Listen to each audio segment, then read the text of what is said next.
உங்களை இந்த விரிவான ஆய்வுக்கு ரொம்ப உற்சாகமா வரவேற்கிறேன். தமிழ் மொழியில ஒரே ஒரு எழுத்து எப்படி ஒரு முழுமையான பொருளை தருது, அதே மாதிரி பெரிய வார்த்தைகளை எப்படி பிரிக்கலாம், எதையெல்லாம் பிரிக்க முடியாது அப்படின்றத எந்தவித சுற்றி வளைப்பும் இல்லாம ரொம்ப நேரடியா பார்க்க போறோம். இதை நாம ஓரெழுத்து ஒரு மொழியிலிருந்து தொடங்குவோம்.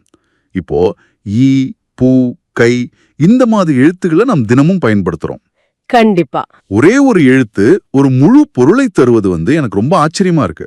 பவணந்தி முனிவர் எழுதிய நன்னூல் அப்படின்ற இலக்கண நூல்ல இது பத்தி ரொம்ப தெளிவா சொல்லப்பட்டிருக்கு. எழுத்து ஒரு மொழி பற்றி என்ன சொல்லுது? அதாவது தமிழ்ல மொத்தம் 42 ஓரெழுத்து ஒரு மொழிகள் இருக்கு அப்படின்னு நன்னூல் குறிப்பிடுது. அது மட்டும்தான் தனித்து நின்று பொருளை தருது. அதோட அமைப்பு எப்படி இருக்கு? இந்த 42 சொற்களில் நோ, து அப்படின்ற 2 சொற்களை தவிர மற்ற 40 சொற்களுமே நெடில் எழுத்துக்கள் தான். நெடில் எழுத்துக்கள்னா நீண்ட ஓசை உடையவை, சரியா? ஆமா, மிக சரி.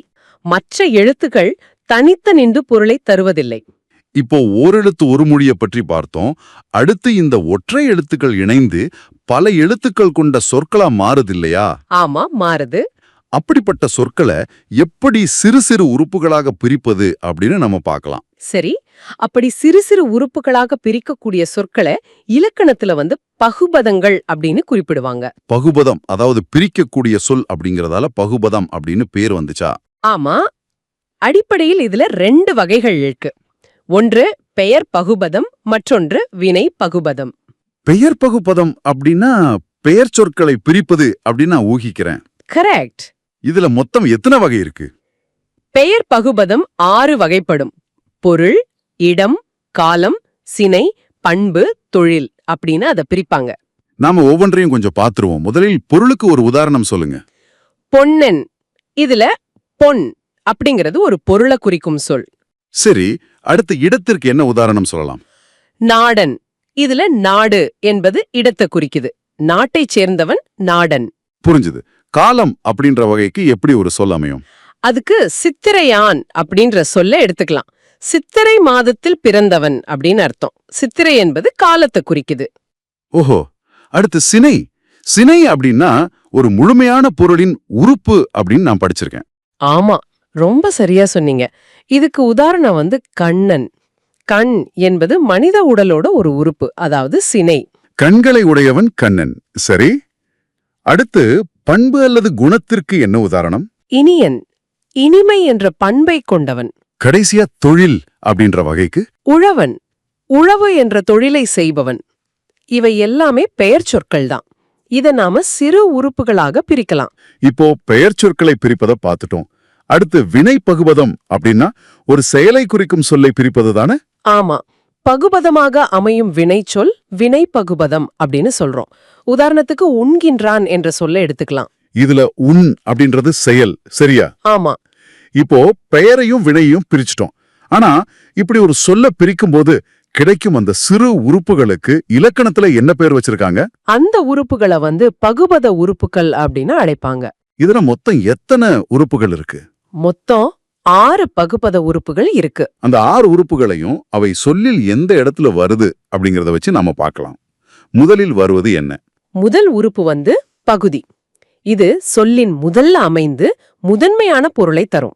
ஓ, சொல்லோட ரூட் மாதிரி. ஆமா. இதுல நீங்க கவனிக்க வேண்டிய முக்கியமான குறிப்பு என்னவென்றால் வினை பகுபதத்தின் பகுதி எப்போதுமே ஒரு கட்டளையாகவே அமையும். அதாவது வந்தான் என்ற சொல்லில் வா என்பது கட்டளை, அதுதான் பகுதி, அப்படிதானே? மிகச்சரி. சொல்லின் முதல்ல பகுதி வருது அப்படின்னா சொல்லின் இறுதியில் வருவது என்ன? சொல்லின் இறுதியில் அமையும் உறுப்பு விகுதி. இத வச்சு நாம யாரை குறிக்கிறது அப்படின்னு கண்டுபிடிக்க முடியுமா? கண்டிப்பா முடியும். ஒரு சொல் எந்த திணை, எந்த பால், எந்த எண், எந்த இடம் அப்படிங்கறத இது காட்டும். அதாவது ஆண்பாடா பெண்பாடா ஒருமையா பன்மையா அப்படிங்கறது எல்லாம் இந்த விகுதி சுட்டி காட்டும் இல்லையா? ஆமாம். மேலும் அந்த சொல் முற்று பெற்றதா இல்ல எச்சமாக நிற்கிறதா அப்படிங்கறதையும் இது காட்டும். இப்போ முதல்லையும் கடைசியிலையும் உள்ளதை பார்த்துட்டோம். இந்த இரண்டுக்கும் நடுவில் என்ன வரும்? நடுவில் வருவது இடைநிலை. இது பகுதிக்கும் விகுதிக்கும் இடையில அமையும்.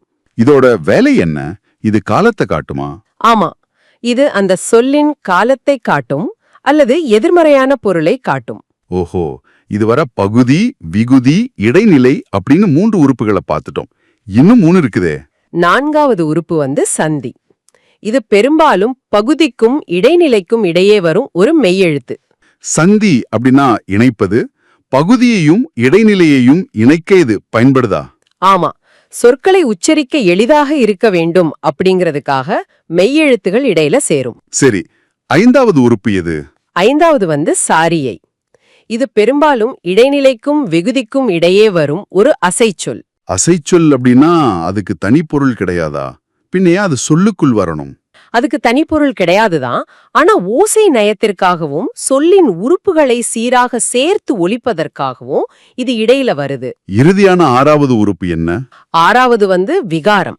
இத ஒரு தனி உறுப்பாக கருத முடியாது. ஏன் இப்படி சொல்றீங்க? ஏன்னா பகுதி, சந்தி, இடைநிலை இதுல ஏற்படுற மாற்றத்தையே தான் நாம விகாரம் அப்படின்னு சொல்றோம். இதுக்கு நாம வந்தனன் அப்படின்ற சொல்ல உதாரணமா எடுத்துப்போம். இத வா பிளஸ் து பிளஸ் து பிளஸ் அன் அப்படின்னு பிரிக்கலாம். இத வரிசையாக பார்ப்போம். வந்தனன் அப்படின்றதுல மூலச்செயல் வருவது அப்படியானால் வா என்பதுதான் பகுதியா? ஆமா, வா என்பதுதான் பகுதி. ஆனா நீங்க உச்சரிக்கும் போது வந்தனன் அப்படின்னு சொல்றீங்க. ஆமாம். ஆக நெடிலான வா குறிலான வா என குறுகி ஒலிக்கிறது. இப்படி ஒரு எழுத்து மாறுவதுதான் விகாரம். புரிஞ்சது. அடுத்து வருவது நு. இது எப்படி வந்துச்சு? இந்த இடத்துல உண்மையில வரவேண்டியது முதல் து. அதுதான் சந்தி. ஆனா அந்த து உச்சரிப்புக்காக நு என திரிந்து வந்துள்ளது. இதுவும் விகாரமே. ஓஹோ, அடுத்து ஒரு து வருது. அது என்ன? அதுதான் இடைநிலை. இறந்த காலத்தை காட்டும் இடைநிலை. அதனாலதான் அவன் நேற்றே வந்துவிட்டான் என்பது நாம புரிஞ்சுக்கிறோம். சரி, காலத்தை காட்டும் இடைநிலைக்கு பிறகு அன் அப்படின்ற சொல் வருது.